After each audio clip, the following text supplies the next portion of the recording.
প্রথমে ভাগবত ভগবানের আরতি হবে। মুখ্য যজমান পরিবার মঞ্চের সামনে আসুন। প্রথমে ভাগবত ভগবানের আরতি হবে, সকলে আরতি দর্শন করবেন। জয় রাধে।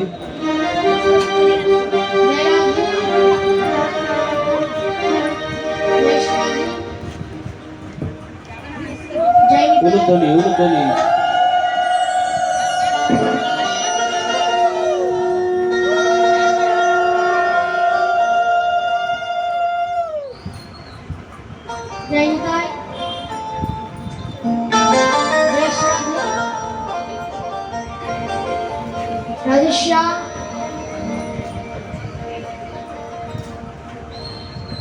हरि बोल। हरे कृष्णा।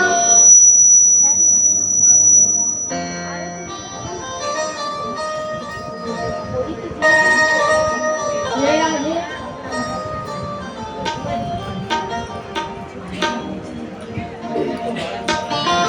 राधेश्याम।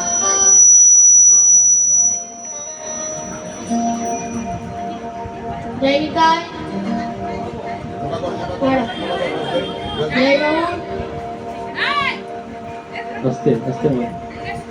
हरे कृष्णा। हरि बोल। हरि बोल।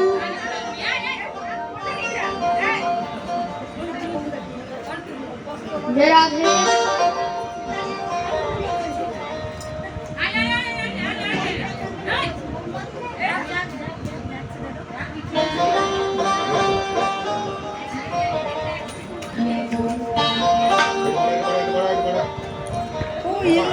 लाइट ऐसे कर किसी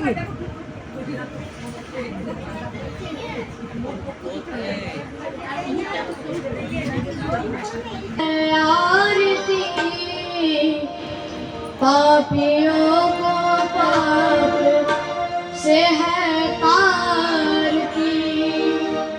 श्री भागवत भगवान की है आरती, पापियों को पाप से है तारती।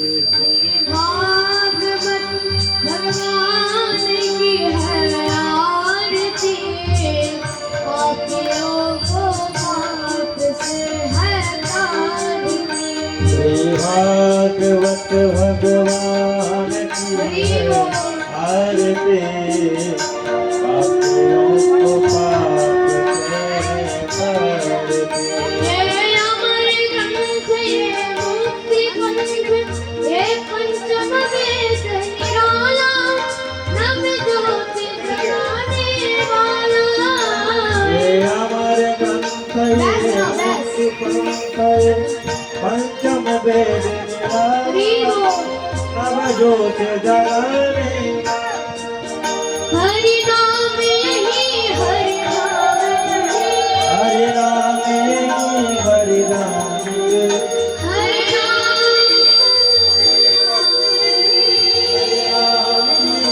हरि नाम यही।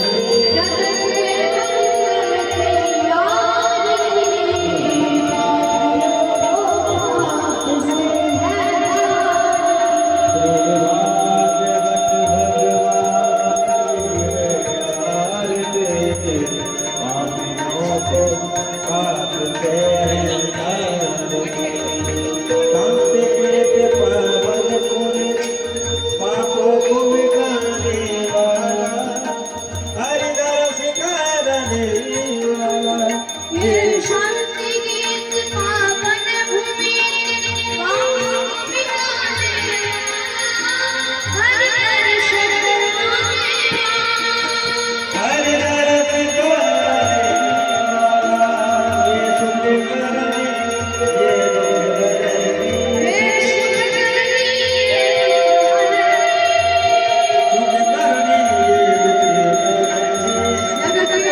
श्री राम यही घर श्याम यही राम यही प्रभु की महिमा हार ले पापियों को पाप से है तार दे श्री भागवत भगवान पापियों को पाप से है तार दे पापियों को पाप से है तार दे पापियों को पाप से है तार दे। बोलिए भगवत भगवान की जय जय श्री राधे ताई गौर हरि बोल। বসে যান। সবাই নিজের নিজের জায়গায় বসে থাকতে দিচ্ছি।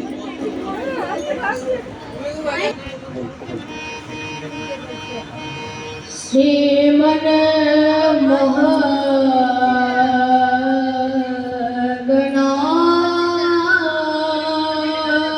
মহাগণাধিপতये নমঃ। ওম শ্রী सरस्वते नमः।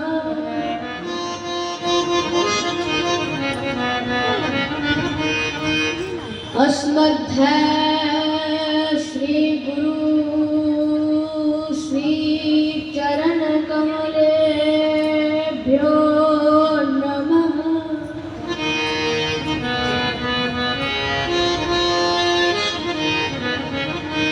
वन्देऽहं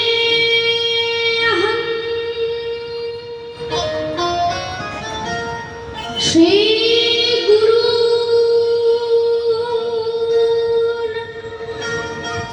श्रीयुतपदकमलं श्रीगुरून् वैष्णवांश्च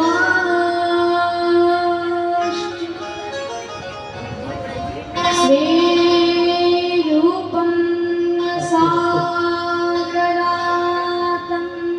सहगणरघु नाथानवितं तं सजीवम् साध्यतं सावधूतं परिजनसहितम् श्री कृष्ण चैतन्य चंद्रदेवं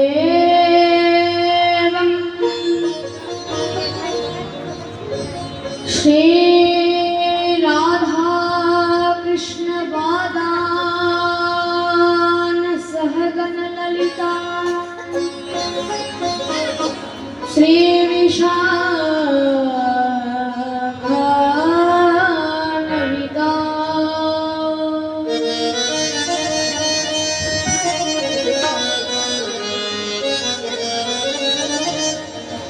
ध्येयं सदा परिभवत् नमभेष्टगोऽहम्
विशारद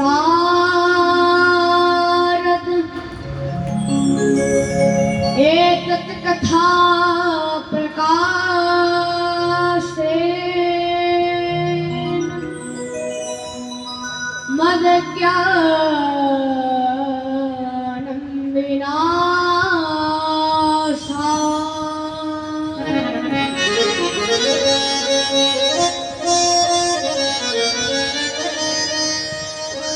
अतुलित बलधाम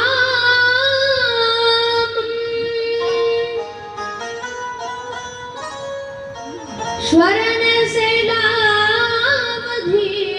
शैलावधीढं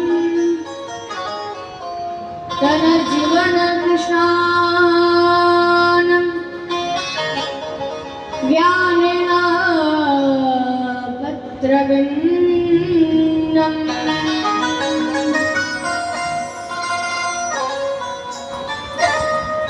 सकल गुण निधानं वानरानपतीशं रघुपति प्रिय भक्तं वात जातं नमो नमः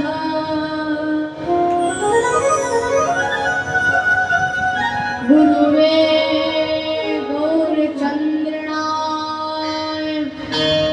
राधिकाय तदादये श्रीकृष्णाय कृष्णभक्ताय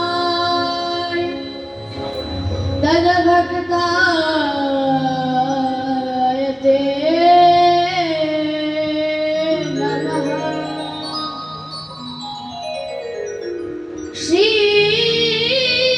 श्रीकृष्ण चैतन्य प्रभु नित्यानंद श्री अद्वैत गदाधर शिवासादि गौर भक्तवृंद समाज महान तुम्हारी करो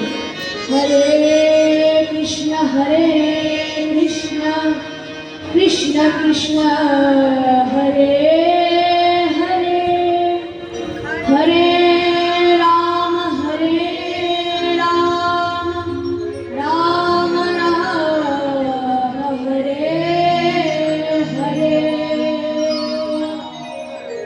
जय जय श्री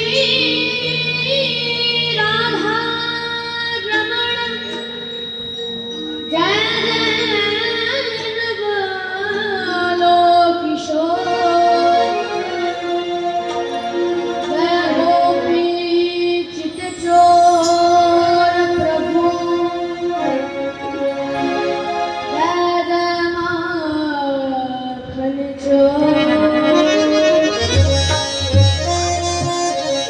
बोले भक्तवत्सल भगवान की जय हो।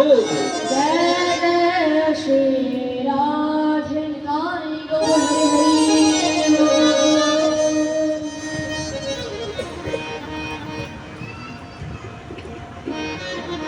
जय राधा माधव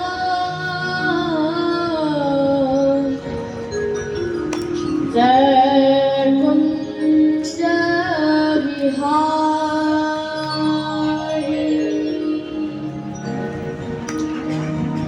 जय राधा माधव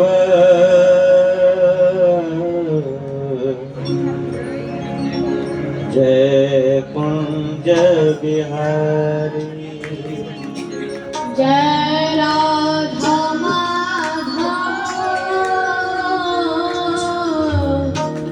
जय कुंज बिहारी जय राधा माधव जय कुंज बिहारी जय राधा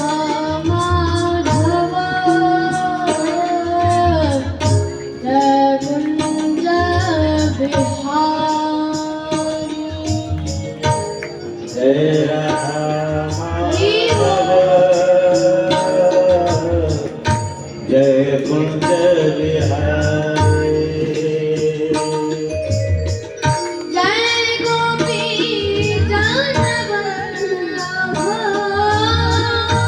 जय गोपी जन वल्लभ जय गोपी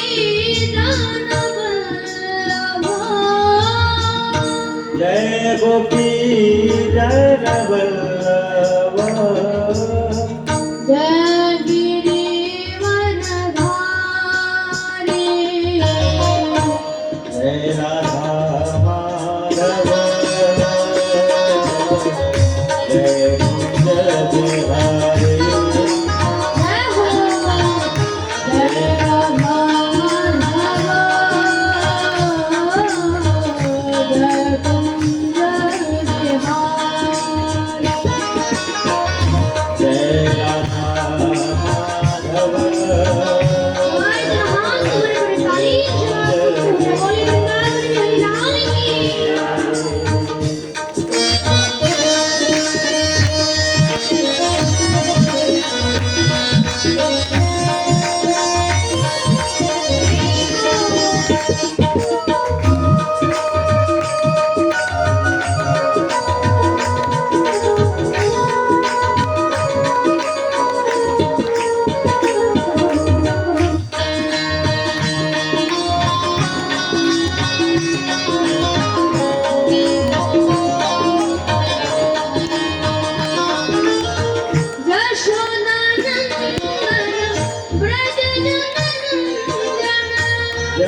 यशोदानंदन व्रज जगरंजन यशोदानंदन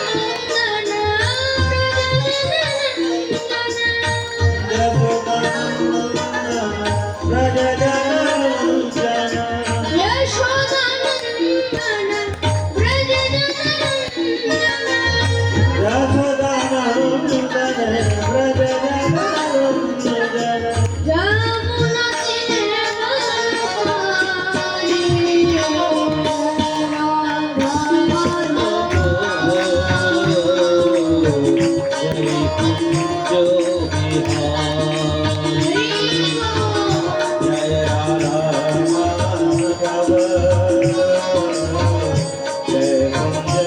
बिहारी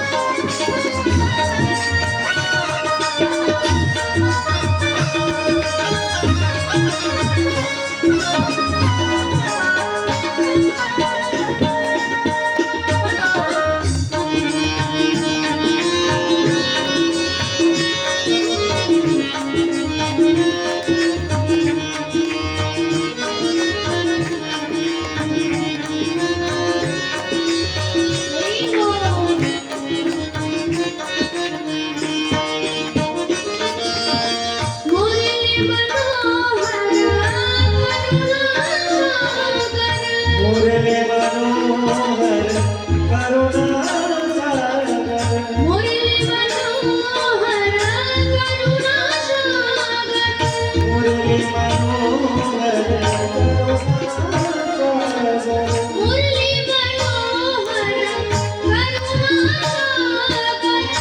मुरली मनोहर करुणा सागर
অনন্ত ঠাকুর শ্রী শ্রী সীতারাম দাস তার মাধ্যমে শ্রীপাদ পদ্মে আমার কোটি কোটি দণ্ডবত প্রণাম।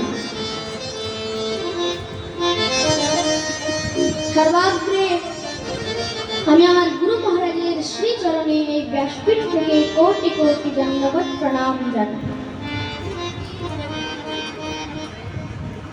সমুপস্থিত সকল সাধু গুরু বৈষ্ণব ব্রাহ্মণ এবং সকল মাতৃগণের শ্রীচরণে এই ব্যাসপীঠ থেকে আমার কোটি কোটি দণ্ডবত প্রণাম এবং ইউটিউবের মাধ্যমে যারা লাইভ শ্রবণ করছেন তাদেরও শ্রীচরণে এই ব্যাসপীঠ থেকে আমার কোটি কোটি দণ্ডবত প্রণাম।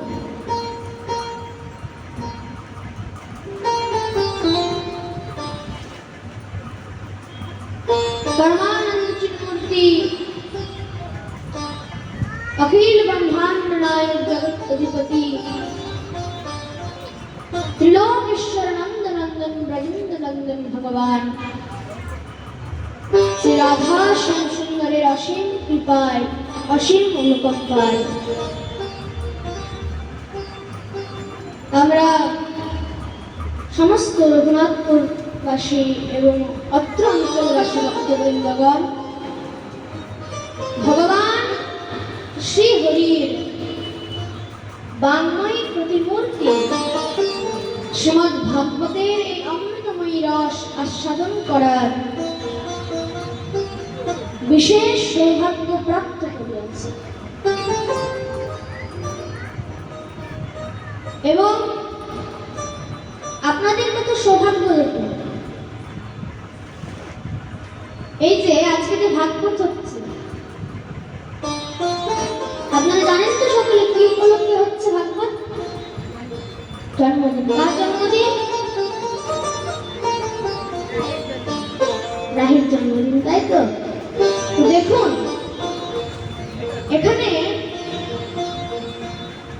অন্য সবাই অন্য পরিবার জন্মদিনে কেমন ভাবে পালন করে দেখুন। সবাই হয়তো কেক কাটে, তাই তো? মহারাজ মোমবাতি নিভিয়ে দেয় মহারাজ এবং অনেক ধুমধাম করে অনেক অনুষ্ঠান করে অনেক গান বাজিয়ে এসব জন্মদিন পালন করে, কিন্তু এখানে রাহির পরিবার দেখুন কেমন সৌভাগ্যবান এবং এখানে এত বড় একটা ভাগবতের অনুষ্ঠান করছে এবং তারপর সকল ভক্তের সেবা হবে, এটা কোনো কম ব্যাপার নয়। আমি এখানে এসেও আপ্লুত হয়েছি। তার জন্য রাহির পরিবারকে এই ব্যাসপীঠ থেকে আমার কোটি কোটি দণ্ডবত প্রণাম।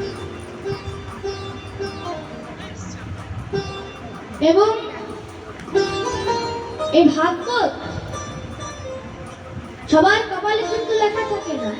শাস্ত্র বলছে দুর্লভৈব কথামলোকে শ্রীমদ্ ভাগবত ভবা কোটি জন্ম সমুথেন পুণ্যেনেব তু লভ্যতে। বলছে ভাগবত এত সহজে পাওয়া যায় না, তাহলে বলছে কোটি জন্ম সমুথেন, এক জন্ম নয়, দুই জন্ম নয়, 7 জন্ম নয়, 10 জন্ম নয়, বলছে কোটি জন্মের পুণ্য যখন একত্রিত হয় তখন গিয়ে মহারাজের ভাগবত শ্রবণের অধিকারী হওয়া যায়।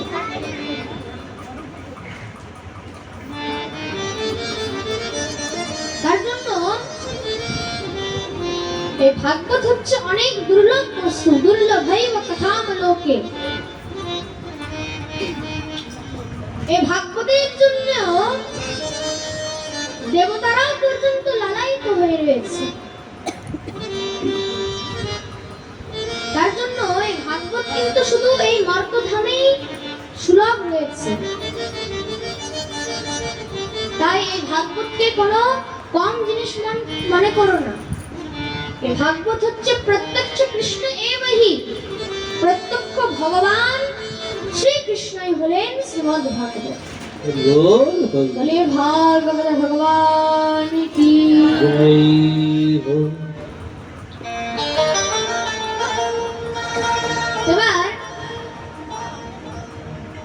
শাস্ত্র বলছে দৃষ্টান্ত না দিলে কিন্তু সিদ্ধান্তের মধ্যে আসা যায় না। তো দেখুন এখানে শাস্ত্র দৃষ্টান্ত দিচ্ছে। আমাদের এই যে ভারত ভূমি, বা শুধু ভারত ভূমি নয়, পুরো পৃথিবীর মধ্যে অনেক প্রকার ধর্ম রয়েছে। সবাই শান্ত হয়ে বসুন। এবার অনেক রকম ধর্ম রয়েছে, হিন্দু সনাতন ধর্ম, ইসলাম ধর্ম, খ্রিস্টান ধর্ম, জৈন ধর্ম, বৌদ্ধ ধর্ম, অনেক প্রকার মহারাজ ধর্ম রয়েছে। তো প্রকৃতপক্ষে ধর্ম কাকে বলা হয়? বলছে যে ধর্মমত সব ধর্মমতকে ঠিক জায়গায় সম্মান রেখে তারপর যদি নিজের ধর্মমতকে আচরণ করে তবেই সে হচ্ছে প্রকৃতপক্ষে ধর্ম।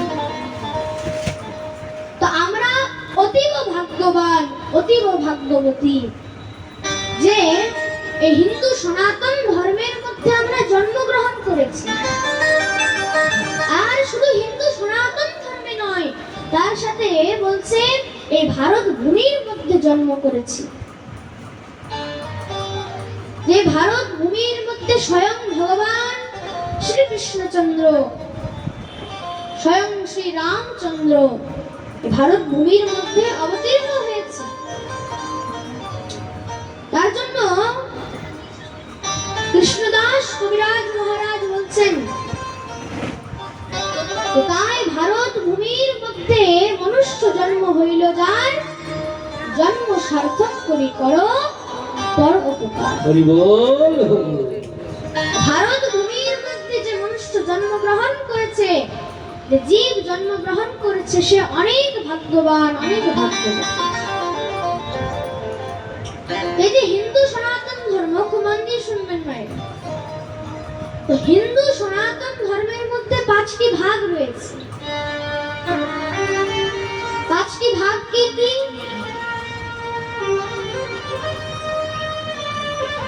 বলছে 5টি ভাগ হচ্ছে বৈষ্ণব,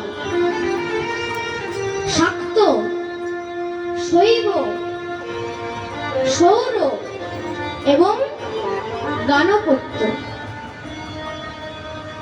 এই 5টি ভাগ রয়েছে। এবার বৈষ্ণব কাকে বলে?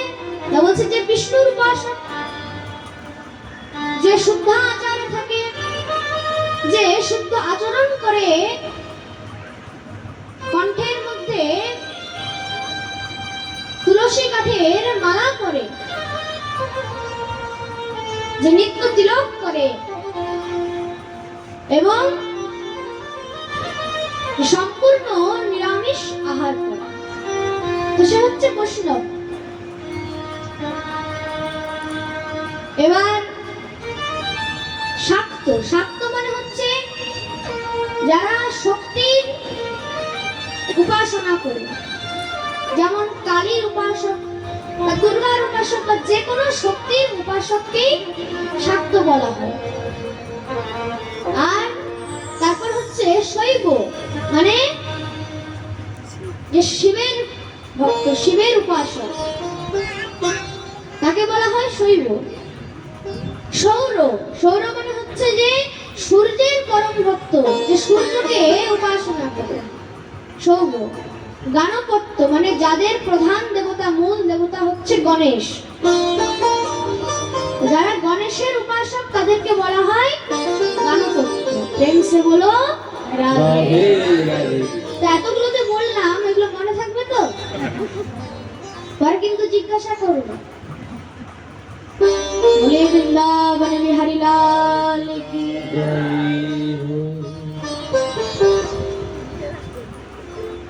তো আমি গণেশের উপাসক হই, কেউ কালীর উপাসক হোক, বিষ্ণুর উপাসক হোক, কিন্তু আমাদের কর্তব্য কি? সবাইকে সম্মান করে তারপর নিজের সে ঈশ্বরকে পূজন করা, নিজের ধর্মকে আচরণ করা, তাহলে সেই হচ্ছে সব থেকে ভালো ধর্ম।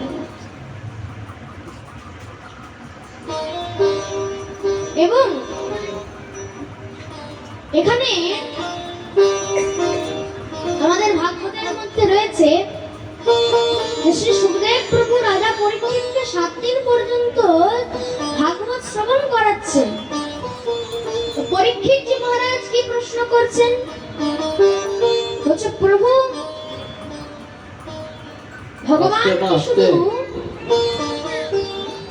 ভগবান কি শুধু মানুষের ওপরই কৃপা করে থাকেন, না অন্য কোন জীবের ওপর, পশু পক্ষী ইত্যাদির ওপরও কৃপা করে? তখন শ্রী সুখদেব প্রভু বলছেন না না, ভগবানের জন্য প্রত্যেকটি জীব হচ্ছে তার ভক্ত। যে ভগবানকে প্রাণ মন ভক্তি সহকারে ডাকবে, ভগবান অবশ্যই তাকে কৃপা করবে।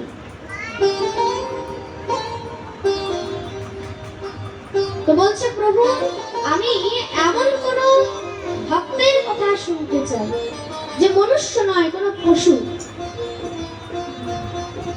এবার সুখদেব প্রভু শ্রবণ করাচ্ছে। आसीत् गिरिवरो राजन् त्रिकूट इति विश्रुतः क्षीरोदेनावृतो श्रीमान् योजनायुतमुश्रितः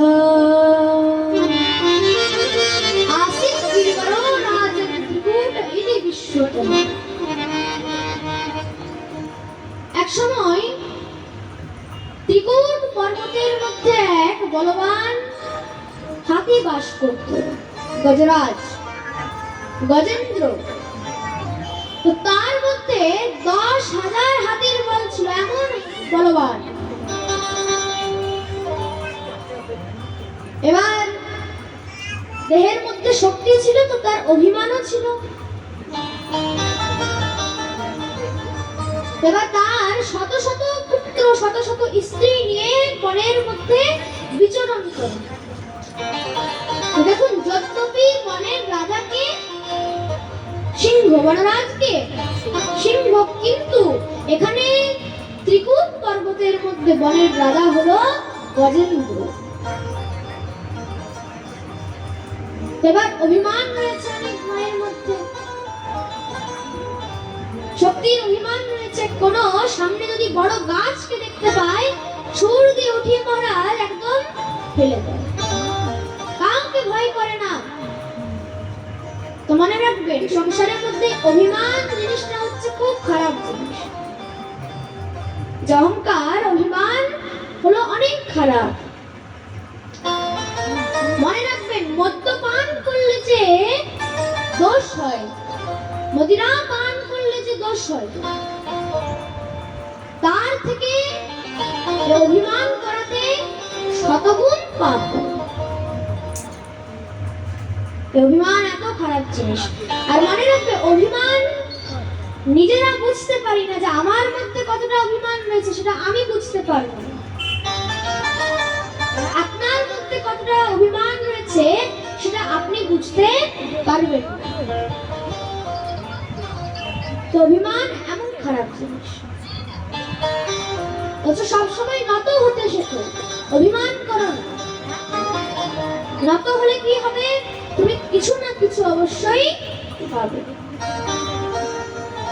শত্রুকে গিয়েও যদি প্রণাম করো, সেও তোমাকে আশীর্বাদ দেবে ভালো থাকে। এবার কাউকে প্রণাম করলে তো এটা তো বলবে না যে মরে যাও, বলবে? তাহলে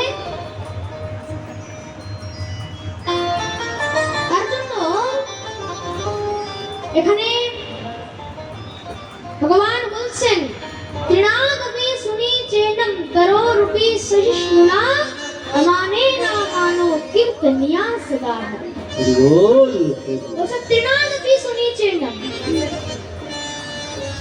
তৃণর থেকেও, ঘাসের থেকেও ছোট হয়ে থাকে। কেন দেখবে, জঙ্গলের মধ্যে যখন বড় ঝড় আসে, তখন বড় বড় গাছগুলো আগে পড়ে যায়, ছোটগুলোর কিছু হয় না, যে তৃণ যে ঘাস তার তো কিছুই হয় না। তো বলছে তৃণাদপি সুনিচিন্নম, তৃণর থেকেও ছোট হয়ে থাকো, তাহলে কি হবে? বড় বড় ঝড় চলে গেলে, বড় হাতি চলে গেলেও তোমার কিছু নষ্ট হবে না। তৃণাদপি সুনিচিন্নম, অভিমান কখনো করবে না। তো গজেন্দ্রের মধ্যে অনেক অভিমান ছিল। একদিন ঘুরতে ঘুরতে জল পিপাসা পেয়েছে, সামনে একটা বড় সরোবর ছিল। আর মনে রাখবে, হাতির দুর্বলতা হচ্ছে কিন্তু জল। জল দেখলে আর হাতি থাকতে পারে না। এবার সব ছোট ছোট হাতিগুলো জলের মধ্যে নেমে গেছে, জল নিয়ে ছোড়াছুড়ি করছে, খেলাখেলি করছে। এবার বনের জলের মধ্যে যে জলচর জীবগুলো ছিল তাদের তো খুব কষ্ট হচ্ছে। এবার সেখানে জলচর জীবের মধ্যে একজন গ্রাহ ছিল, মানে কুমির ছিল। তো সেখানে হেড ছিল সেই গ্রাহ।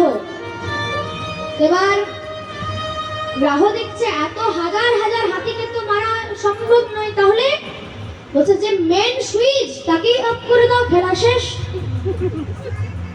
তাহলে একদম সোজা গজেন্দ্রের পা ধরেছে, পা ধরে টানতে লেগেছে। এবার গজেন্দ্র তো অনেক মহাবলবান, সেও ওপর দিক থেকে টানছে। কিন্তু মনে রাখবেন, নিজের জায়গায় নিজের শক্তি আরো ডবল হয়ে যায়, হয়তো জলচর জীবের শক্তি জলের মধ্যে আরো বেশি হয়। এবার টানছে ভেতর থেকে, আস্তে আস্তে যখন টানছে গজরাজ জোরে জোরে চিৎকার করছে, তার স্ত্রী পুত্র সবাইকে তো ছাড়ে, বাঁচাও বাঁচাও আমাকে বাঁচাও। স্ত্রী পুত্ররা তাকে টানতে টানছে, কিন্তু কতদিন আর বেশি থাকতে পারলো না। তারাও এবার গজেন্দ্রকে ছেড়ে, গজরাজকে ছেড়ে চলে গেছে। পরীক্ষিতকে বলছে শ্রী সুখদেব প্রভু, দেখেছো পরীক্ষিত, এ হচ্ছে সংসার। তুমি যাদের জন্য এতদিন পর্যন্ত করবে, তুমি মরার পরে তোমার ফটোর সামনে দুটো ধূপকাঠিও দেখাবে না, চারটে বাতাসাও দেবে না। তার জন্য সঞ্চয় তো করো, কিন্তু অতি সঞ্চয় করো না। কেন বলছে, একবার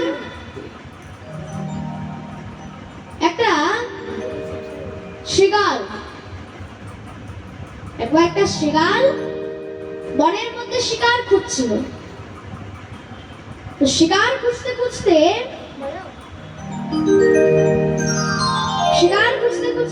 সে দেখছে সেখানে একটা মৃত সর্প পড়ে রয়েছে, একটা হরিণ পড়ে রয়েছে, একটা বুনো শুয়োর পড়ে রয়েছে। আর কি দেখলো? বলছে একটা মানুষ পড়ে রয়েছে আর একটা ধনুক পড়ে রয়েছে। এবার শিয়াল দেখে তো অনেক মজা পেয়ে গেছে, ভাই এতে তো আমার 1 বছর এখন চলেই যাবে। বলছে সাপটাকে এখন একদিনে খাবো, সাপটাকে যদি একদিন খেয়ে নিই তাহলে আর তারপরে খিদে লাগবে না। তো বলছে আজকের জন্য তাহলে কি করা যায়? ওই যে ধনুকের যেখানে মারে, যেটা টানে, সেটা চামড়ার থাকে। তো এবার বলছে আজকের জন্য তাহলে এই চামড়াটাকে খেয়ে প্রাণটাকে একটু শান্তি লাভ করাই। এবার যখনই এটাকে টানতে গেছে মহারাজ, ওই ধনুকের অগ্রভাগে একটা সুজালো তীর ছিল। যখনই টেনেছে, সুজালো তীরটা গিয়ে একদম শিয়ালের মুখে ঢুকে গেছে। মহারাজ বাস সেখানেই পড়ে গেছে। এবার দেখুন, সে যদি ওই ধনুকটাকে না খেয়ে যদি সেই সাপটাকেই খেত, তাহলে তো সে আর মরতো না। সে ভাবছে একটু সঞ্চয় করে রাখি, সঞ্চয় ভালো, কিন্তু অতি সঞ্চয় ভালো না। বলছে দানং ভোগো নাসস্তিস্য গতয়ো ভবন্তি বিত্তস্য যো ন দদাতি ন ভুক্তে তস্য তৃতীয়া গতির ভবে। দানং ভোগো নাস্তিষ্ঠ বলছে তোমার কাছে পয়সা নিয়েছে ভালো জিনিস, তুমি এটাকে ভোগ করো, উপভোগ করো, আর নাহলে দান করো। আর বলছে গতয় ভবন্তি বিত্তস্য, নাহলে ভ্রমণ করো সেটাকে। বলছে দান করো, উপভোগ করো, এই দুটো যদি না করো তাহলে একদম যে 3 নম্বরটা আছে সেটাই হবে। 3 নম্বরটা কি? বলছে বিনাশ হয়ে যাবে। তুমি দানও করলে না, উপভোগও করলে না, তাহলে এই ধনের কি হবে? বিনাশ হয়ে যাবে। প্রেম সে বলো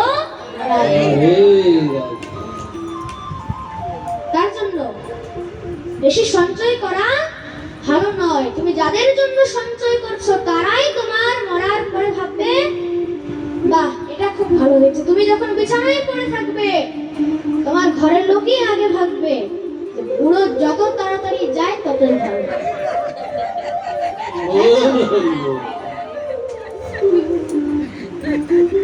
তো গজেন্দ্র সবাইকে ডাকছে আর কেউ তাকে সাথ দিল না, সব চলে গেছে। এবার এভাবে যুদ্ধ হতে হতে পরম পর্যায়ে চলে গেছে। এবার গজরাজের শুধু মুখটা বাকি রয়েছে। অন্ত সময় সে ভগবানকে ডাকছে, ভগবানের চিন্তন করছে। এবার এই যে গজেন্দ্র স্তুতি করছে, একে গজেন্দ্র মুখ্য স্তোত্র বর্ণন করে বলছে নমঃ খিলস্তে খিলকারণায় নিষ্কারণায় অদ্ভুতকারণায় নমঃ কবরগায় পরায়ণায়। এই যে স্তুতি করছে একে গজেন্দ্র মুখ্য স্তোত্র বলা হয়।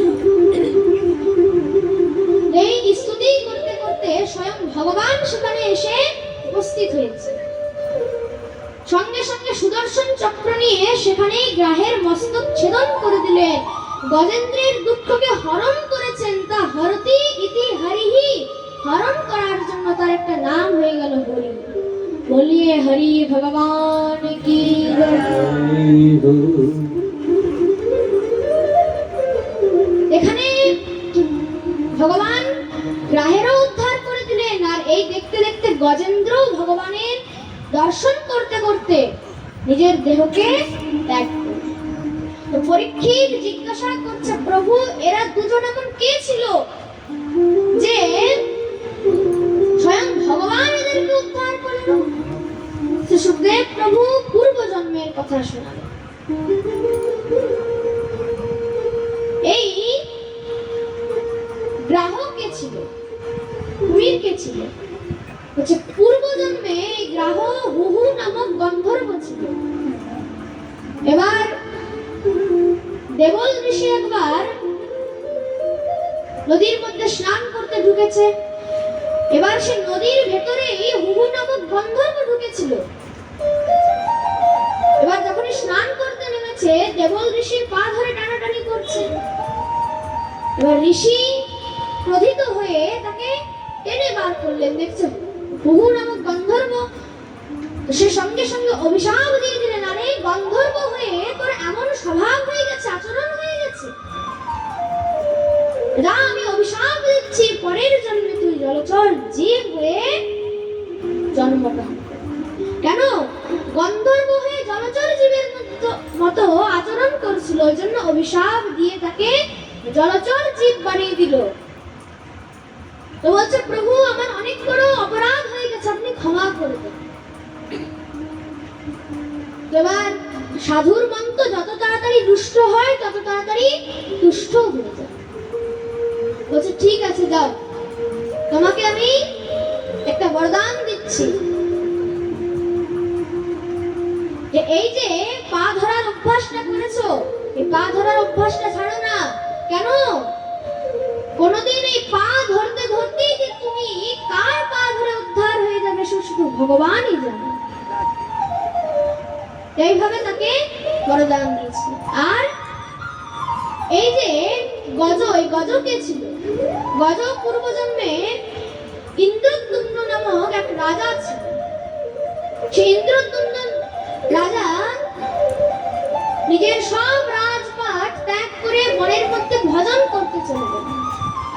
ভজন করছেন, একদিন কি হয়েছে, দূর থেকে দেখেছে অগস্ত্য ঋষি তার সমস্ত শিষ্যদেরকে নিয়ে আসছেন। অগস্ত্য ঋষিকে দেখে সঙ্গে সঙ্গে ধ্যানে বসে গেলেন। যখন অগস্ত্য ঋষি দূর থেকে দেখেছেন, সে সামনে এসেছে, তাও চোখ খুলেনি, সঙ্গে সঙ্গে অভিশাপ দিয়ে দিল, আরে মূর্খ, গুরুজনকে দেখে কোথায় একটু সৎকার করবি, প্রণাম করবি, সেনা ঢং করছিস। এখানে দেখুন অগস্ত্য ঋষি খুব সুন্দর উপদেশ দিয়েছে, কি না, ভজন করা খুব ভালো, সাধনা করা খুব ভালো, কিন্তু ভজনের ঢং করা, সাধনের ঢং করা এগুলো উচিত নয়। তবে সব দিয়ে দিলেন, আরে যা, তুই হাতির মতো বসে রয়েছিস, তার জন্য তোকে অভিশাপ দিয়ে দিচ্ছি, তুই হাতি হয়ে যাবি, গজরাজ হয়ে যাবি। সঙ্গে সঙ্গে ধ্যান থেকে উঠে তাকে প্রণাম করলেন, প্রভু অনেক বড় অপরাধ হয়ে গেছে, ক্ষমা করে দিন। এবার সাধুর স্বভাব, যত তাড়াতাড়ি রেগেছে তত তাড়াতাড়ি আশীর্বাদও করে দিলেন। বলছে ঠিক আছে যা, পরের জন্মে তুই যখন ভগবানকে একদম মন প্রাণ দিয়ে রাখবি, তখন ভগবান আর আসতে দেরি করবে না, তখনই ভগবান স্বয়ং তোকে উদ্ধার করবে। বলে ভক্তবৎসল ভগবান কি। তার জন্য भगवान बोलছেন, कौन कहता है कि भगवान आते नहीं, सच तो ये है कि हम भुलाते नहीं। कौन कहते हैं भगवान खाते नहीं, बेसब्री के जैसे भुलाते नहीं। भगवान আসার জন্য একদম তৈরি হয়ে বসে আছে, ডাকার লোকই নেই। ভগবান বলছে আমাকে একবার ডেকে তো দেখো। বলছে তুমি যদি এক পা বাড়াও আমি তোমার দিকে 100 পা বাড়াবো, কিন্তু এক পা বাড়াতে হবে। এবার বলছে দেখুন, পুরো সবাই দ্রৌপদীর বস্ত্র হরণ করছে, ভগবান আসেননি তো? এসেছেন? ভগবান আসেননি, কখন আসলেন? যখন দ্রৌপদী দোনো হাত তুলে ভগবানকে ডেকেছেন, তখন ভগবান আর দেরি করেননি, ডাকতে হবে। এতক্ষণ গজেন্দ্রকে উদ্ধার করার জন্য ভগবান আসেননি, কিন্তু যখন মন প্রাণ দিয়ে স্তুতি করেছে তখন ভগবান আর আসতে দেরি করেন। এক ঋষি নদীর মধ্যে স্নান করছে, পাশে এক ধোবি কাপড় কাচ্ছে।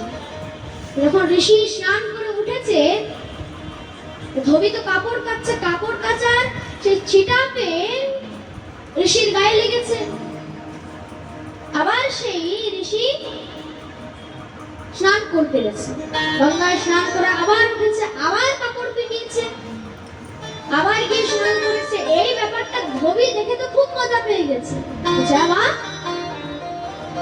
সাধু বাবা তো আমার এই কাপড়ের ছিটা দেখে আরেকবার জলে স্নান করতে যাচ্ছে।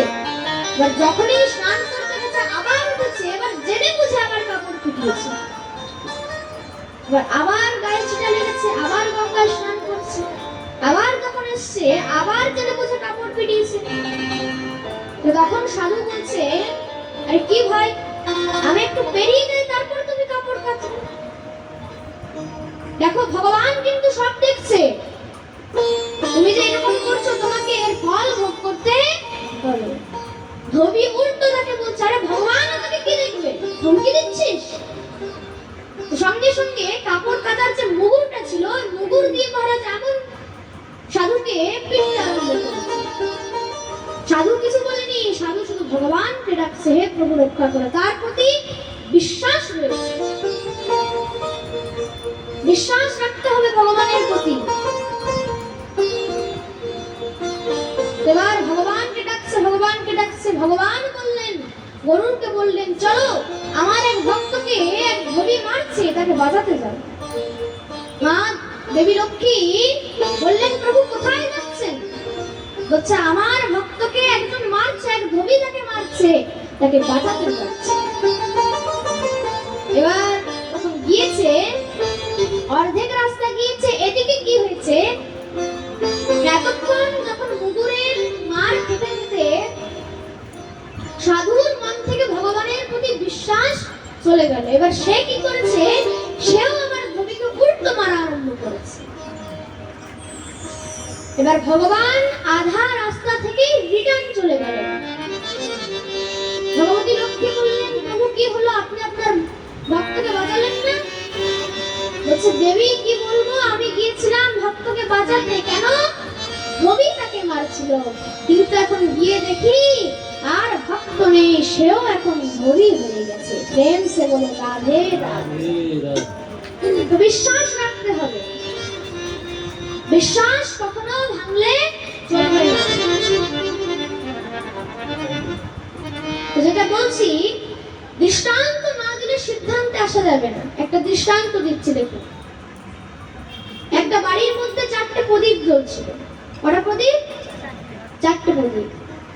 এবার এক ভক্ত ঢুকেছে বাড়ির মধ্যে। ঢুকতে না ঢুকতেই প্রথম প্রদীপটা নিভে গেছে।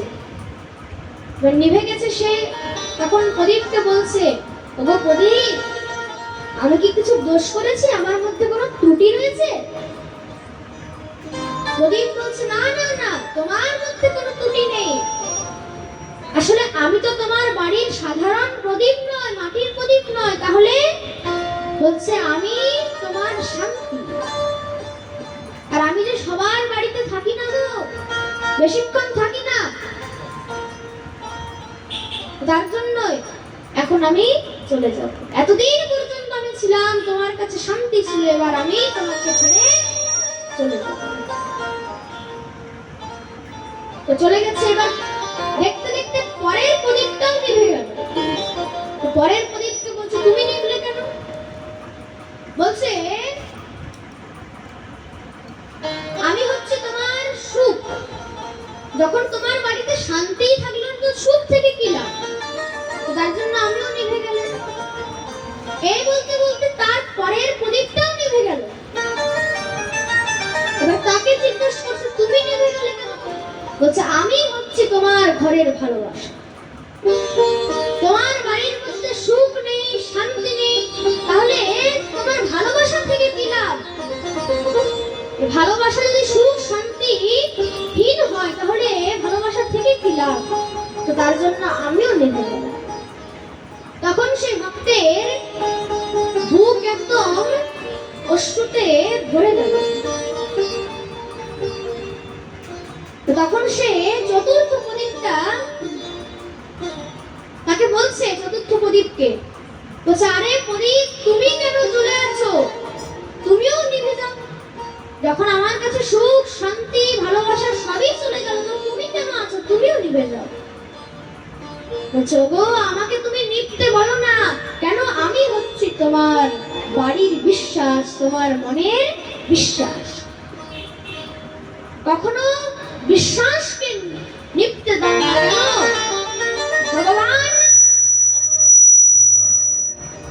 ভগবান কখনো কখনো কি হয়, ভগবান তোমাকে পরীক্ষা করার জন্য তোমার কাছ থেকে সুখ কেড়ে নেয়, শান্তি কেড়ে নেয়, ভালোবাসাকেও তোমার কাছ থেকে কেড়ে নেয়, কিন্তু তাই বলে তোমাকে কখনো বিশ্বাস হারাতে নেই।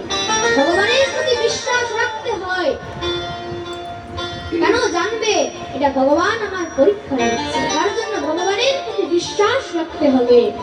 कौन कहता है भगवान आते नहीं, मीरा के जैसे हम बुलाते नहीं। कौन कहते हैं भगवान आते नहीं, हम तो मीरा के जैसे बुलाते नहीं।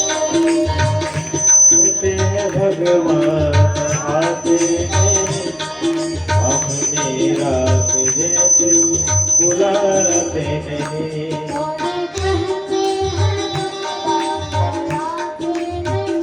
मीरा के जैसे बुलाते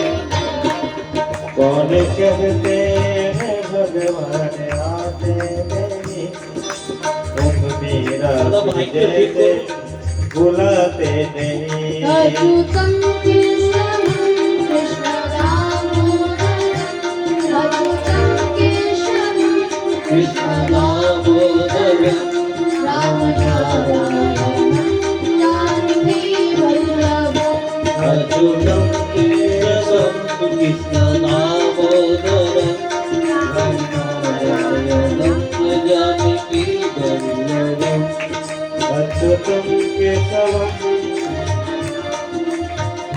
राम नारायणं जानकी वल्लभम्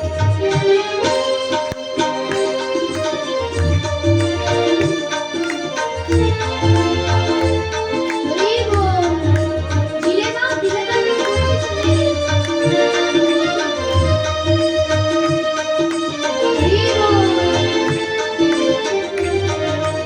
बोलिए भक्तवत्सल भगवान की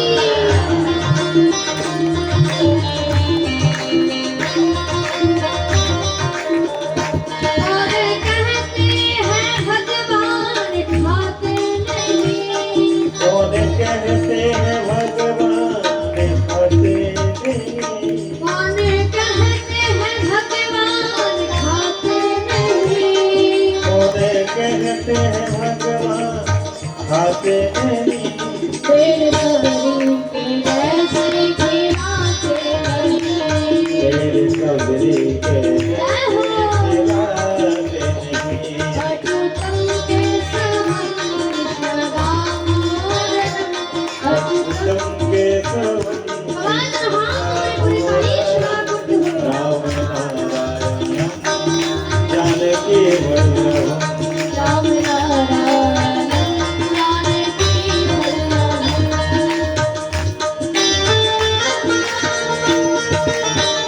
बोले वृंदावन बिहारी लाल की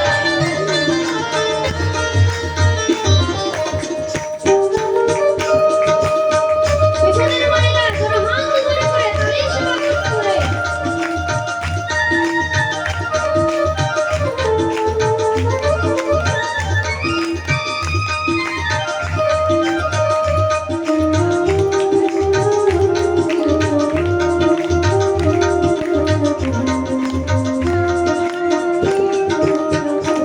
कौन कहते हैं भगवान नामते नहीं कौन कहते हैं भगवान नामते नहीं कौन कहते हैं भगवान नामते नहीं कौन कहते हैं भगवान नामते नहीं गोपियों के तरह हम न जाते नहीं गोपियों के तरह हम न चाहते नहीं अच्युतं केशवं कृष्ण दामोदरम् राम नारायणं जानकी वल्लभम् अच्युतं केशवं कृष्ण दामोदरं राम नारायणं जानकी वल्लभम्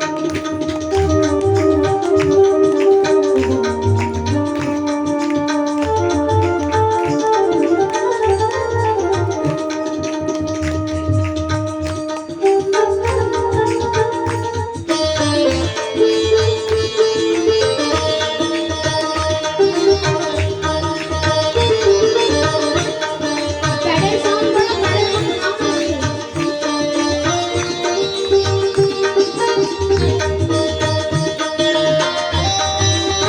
हरि बोल